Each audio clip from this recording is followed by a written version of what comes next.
Brothers and sisters, I welcome you to share in our reflection on this second Sunday of Lent as we continue to journey with Jesus during this liturgical season.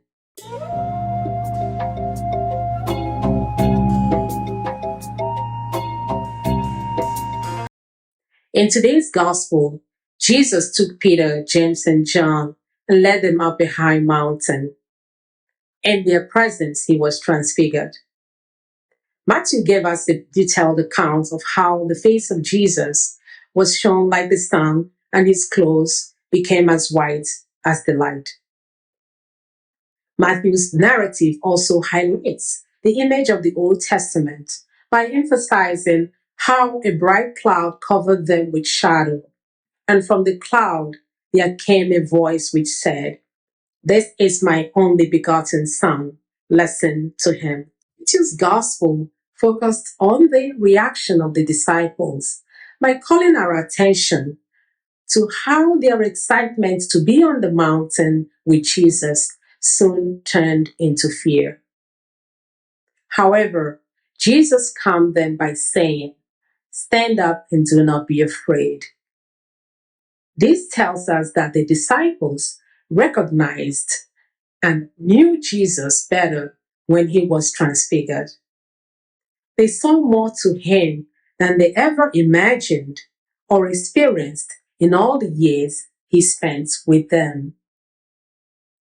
This begs the question, therefore, of what took them so long to get to encounter Jesus in such a profound way. We, like the disciples, can be pressured by society to invest our energy in the pursuit of power, money, persons, career, or material possession, that we miss the essence of the purpose of why God created us,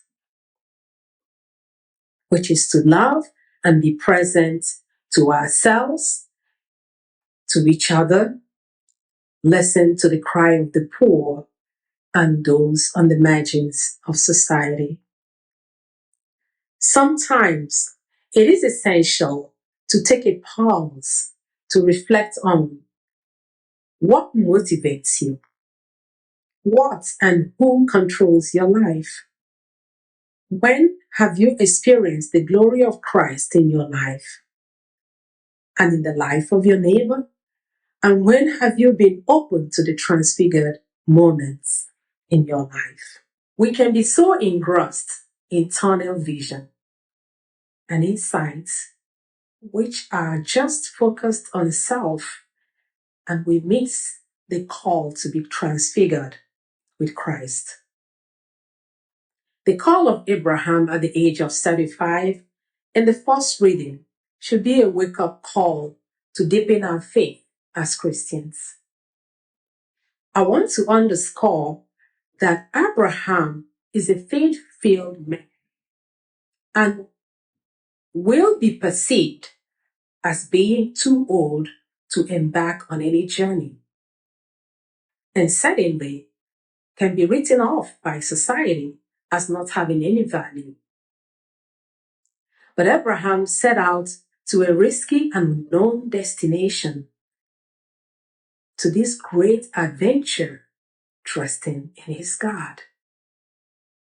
Because he was obedient to God and open to be transfigured and transformed, God blessed him, and he in turn became a blessing to his generation. So it is never too late to open up our lives to God, to become voyages of discovery, creativity, and compassion. If we believe in the fullness of the kingdom of heaven and look forward to experiencing the glory of God, doesn't this vision form our action and inspire a disciplined, discipled response to the call of God to be transformed? So we are not just here simply to wait for heaven. We are here to bring it to earth. And risk-taking and bold action takes us to unknown country within ourselves, in the church, and the world. Peace be with you.